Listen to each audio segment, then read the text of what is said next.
আসসালামু আলাইকুম, welcome to latent talent. আজকে আমরা যে টপিকস নিয়ে আলোচনা করব সেটা হচ্ছে BCD Eder, binary coded decimal Eder circuit. BCD সম্বন্ধে আমার প্রিভিয়াস কিছু লেকচার আছে, চাইলে আপনারা ওপরে লিঙ্কে ক্লিক করে দেখে আসতে পারেন বিসিডি জিনিসটা কি। তাহলে কি হবে, এই বিসিডি অ্যাডার সার্কিটটা বুঝতে একটু সুবিধা হবে আর কি, একটু তাড়াতাড়ি বুঝতে পারবেন। আচ্ছা আসেন, প্রথমে আমরা যে জিনিসটা দেখব সেটা হচ্ছে BCD adder diagram. Actually BCD adder ডায়াগ্রামটা দেখতে কেমন? বিসিডি অ্যাডার ডায়াগ্রামটা মূলত দেখতে হচ্ছে এমনই, যার হচ্ছে দুইটা ইনপুট থাকবে, একটা আউটপুট থাকবে। দুইটা ইনপুটের কাজ কি? দুইটা ইনপুট হচ্ছে দুইটা বাইনারি নাম্বারকে যোগ করবে এবং সে একটা বিসিডি আউটপুট প্রদান করবে, বিসিডি সাম আউটপুট প্রদান করবে। তো এই যে এ এবং বি দুটো ইনপুট, এই দুটো ইনপুট মূলত 0 থেকে 3 4 বিট পর্যন্ত ইনপুট প্রদান করতে পারে, এবং এই দিয়ে আমরা 0 থেকে 9 এবং বি দিয়ে আমরা 0 থেকে 9 ইনপুট সাপ্লাই দিতে পারি। তাহলে কি হবে, এ আর বি যোগ হয়ে যে আউটপুটটা হবে ওইটাই হবে আমার রেজাল্ট, এবং রেজাল্টটা অবশ্যই বিসিডি আকারে হবে। বিসিডি সার্কিটের মাধ্যমে মূলত আমরা বুঝতে পারবো যে আসলে বিসিডির রেজাল্টটা বিসিডির রেজাল্টটা দেখতে কেমন, কিভাবে বের হয়, কি কি শর্ত সাপেক্ষে বের হয়, বুঝতে পারছেন? দেখেন এখানে 0 থেকে 9, 0 থেকে 9, তার মানে এই বিসিডি অ্যাডার সার্কিটটা সর্বনিম্ন 0 এবং সর্বোচ্চ 18 পর্যন্ত যোগ করতে পারে। যদিও আসেন এখানে যে ট্রুথ টেবিলটা দেখতে পাচ্ছেন, সেটা মূলত হচ্ছে বিসিডি কনভার্সন রিকোয়ার্ডের একটা চার্ট। অ্যাকচুয়ালি বিসিডিটা কনভার্সনটা কখন হবে?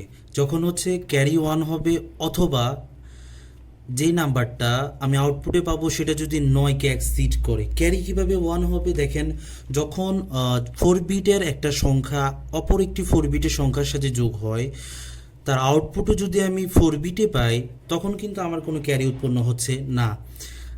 আবার যখন একটা 4 বিট সংখ্যা অপর একটি 4 বিট সংখ্যার সাথে যোগ হয়ে আউটপুট আমি 1 বিট বেশি পাই, দ্যাট মিন্স 5 বিট পাই, তখন কিন্তু ক্যারি উৎপন্ন হচ্ছে। এবং ওই সংখ্যাটা যদি 9-এর চেয়ে বেশি হয়, তখনই আমার বিসিডি কনভার্সনটা অ্যাক্টিভ হয়ে যাবে এবং কাজ করবে। এই ট্রুথ টেবিলের মাধ্যমে আমি 0 থেকে 15 পর্যন্ত মোট 16টি সংখ্যার বিসিডি কনভার্সন দেখাইছি। দেখেন 0 থেকে 9 পর্যন্ত কিন্তু কোনো কনভার্সন হয় নাই, যাহা আমি আমার পূর্বের ভিডিওতে আলোচনা করেছি কেন হয় নাই, কী কারণে হয় নাই। কিন্তু 10 থেকে 15 পর্যন্ত কিন্তু হয়েছে। অ্যাকচুয়ালি আমি এই ট্রুথ টেবিলটা 19 পর্যন্ত করছি। কেন করছি একটু পর দেখাচ্ছি, আমার যখন মূল সার্কিট ডিজাইন করব তখন বুঝতে পারবো। 0 থেকে 15 পর্যন্ত যখন 10 সে চলে আসলো, 9 এক্সিট, যেহেতু 9 আমার শর্ত অনুযায়ী নাম্বার এক্সিট হবে 9, তাহলে 9-এর চাইতে 10 বেশি, তার মানে 10 গ্রেটার দেন 9, তখনই কী হবে, ওই সংখ্যার সাথে 6 যোগ হবে, যা আমি আমার প্রিভিয়াস ভিডিওতে বলেছি, আপনারা চাইলে ওই ভিডিওটা দেখে আসতে পারেন। তার সাথে 6 যোগ হবে। দেখেন 10-এর বাইনারি হচ্ছে 1010, তার সাথে যদি আমি 6 যোগ করি, 10-এর সাথে যদি আমি 6 যোগ করি, দেখেন 1010, তার সাথে যদি আমি 6 যোগ করি, তাহলে আউটপুটটা কী আসে? 0, 1 1 যোগ করলে 0, 1 1 1 0 যোগ করলে 1, হ্যাঁ ক্যারি 1 1 1 যোগ করলে 0, ক্যারি 1 1 1 যোগ করলে 0 0 0। দেখেন, তার মানে হচ্ছে আমার একটা অতিরিক্ত ক্যারি উৎপন্ন হয়েছে, দেখতে পাচ্ছেন? যখনই আমার 9 এক্সিড করে অন্য কোনো সংখ্যা পাবো, তখনই বিসিডি কনভার্সনটা পসিবল হবে। এবার আসলে আমরা বিসিডি সার্কিট ডিজাইন করব। বিসিডি সার্কিট ডিজাইনের ক্ষেত্রে আমার যেই সমস্ত জায়গাতে ক্যারি উৎপন্ন হয়েছে, ক্যারি পাইছি, ওই জিনিসগুলো নিয়ে আমি একটা বুলিয়ান অ্যালজেব্রা পাবো, বিসিডি সার্কিট ডিজাইন করব। কোনো সার্কিট ডিজাইন করতে হলে অবশ্যই আমাদের কিছু ইকুয়েশন লাগবে বা বুলিয়ান অ্যালজেব্রা লাগবে। আর ওই বুলিয়ান অ্যালজেব্রাগুলো তৈরি করার জন্য কিছু রিকোয়ারমেন্ট আছে। রিকোয়ারমেন্ট হচ্ছে এই যে ট্রুথ টেবিল, এই ট্রুথ টেবিলের ক্ষেত্রে যে সমস্ত জায়গাতে ক্যারি উৎপন্ন হয়েছে, ওই জায়গাগুলো নিয়ে আমি একটা বুলিয়ান অ্যালজেব্রা তৈরি করব কে ম্যাপের সাহায্যে। চলেন দেখি কে ম্যাপ ব্যবহার করে কীভাবে বুলিয়ান অ্যালজেব্রা তৈরি করি, আমরা একটু দেখে নিই। দেখেন আমার ইনপুট কয়টা? S1 S2 S3 S4, বুঝতে পারছেন? আর আমি এখানে ঘর মূলত কয়টা ঘর আঁকলাম, 16টা ঘর, 1 2 3 4 এরকম চারটা চারটা 16টা। কেন 16টা আঁকলাম, কারণ হচ্ছে আমার ভেরিয়েবল হচ্ছে 4টা, তার মানে 4টা হলে তার ঘর হবে 16টা। কেমির সম্বন্ধে আমরা আগেই পড়ে আসি, আসলে ওইটা নিয়ে এত ডিসকাস এখানে করতে চাচ্ছি না। দেখেন দেখেন আমার এই জায়গায় ক্যারি ওয়ান, এই জায়গায় ওয়ান, এই জায়গায় এই জায়গাগুলো তো মূলত ক্যারি ওয়ান। দেখেন এই জায়গাতে যখন ওয়ান হয়েছে তখন S4 1, S2 1, S3 0, S1 0। দেখেন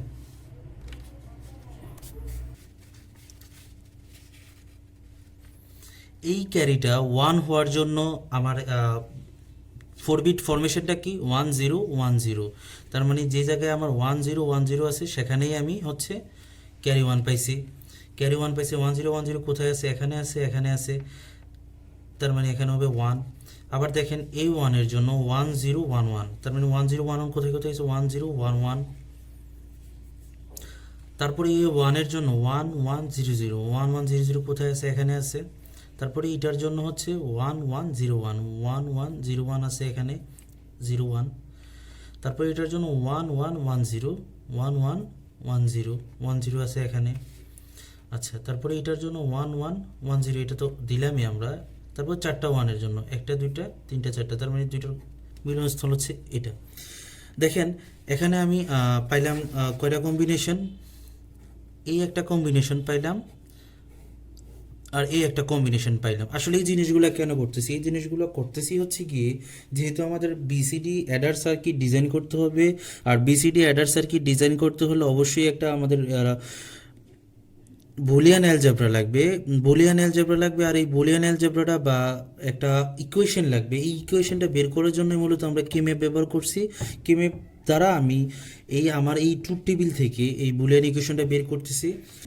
এখানে আমি আমার কেম্যাপগুলোরে 0 1 যেহেতু ছিল, এইগুলাকে আমি হচ্ছে এই বিট যে S4 S2 S3 এই আকারে লিখে নিলাম। কেন লিখলাম, কারণ হচ্ছে যেহেতু আমি সমীকরণ বের করার সুবিধার্থে যাতে আপনারা বুঝতে পারেন সেই কারণে এটা বের করে নিলাম।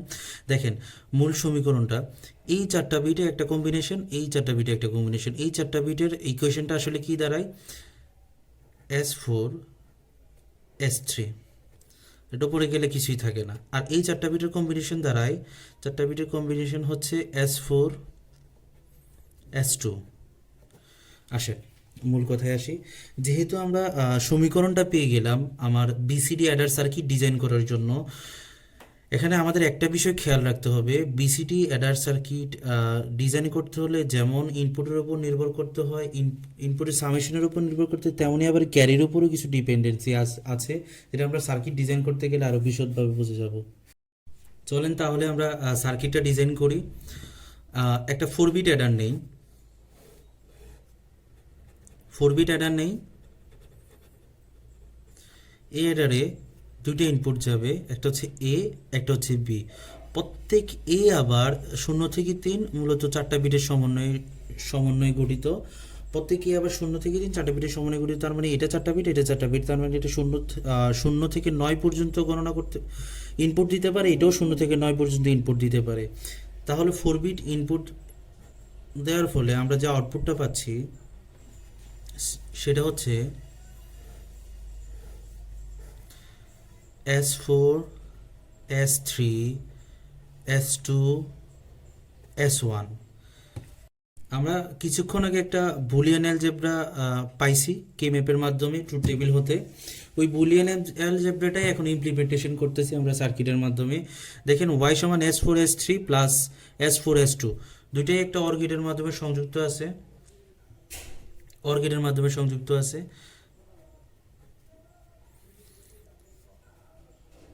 এবং তারা নিজেরা ইন্ডিভিজুয়ালি অ্যান্ড গেটের মাধ্যমে সংযুক্ত আছে। দেখেন তার মানে হচ্ছে S4 S3 S4 S2, দুইটাই আবার হচ্ছে অর গেটের মাধ্যমে সংযুক্ত। এই অর গেটের সাথে ক্যারি যোগ করে দিলাম। ক্যারি কেন যোগ করলাম একটু পরে এক্সপ্লেন করতেছি। ক্যারি অ্যাকচুয়ালি আমরা কেন যোগ করতেছি।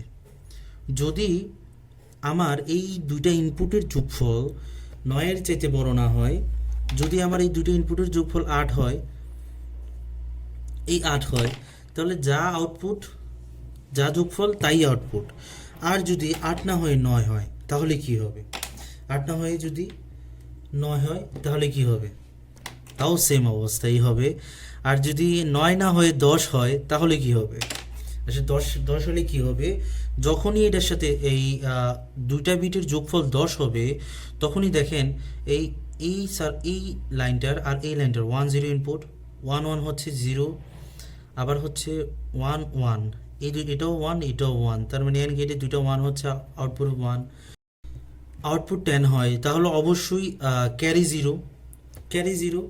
আর এই দেখেন ক্যারি যদি 0 হয় তাহলে এই 0 0 1 যোগ করলে আউটপুট কত? 1 হয়।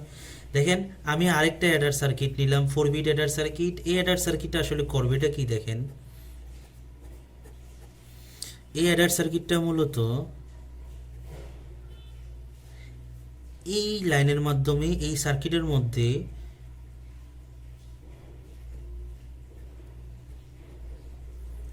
6 ইনপুট প্রদান করবে। যেহেতু 6 ইনপুট প্রদান করতেছে, সেহেতু কি করবে?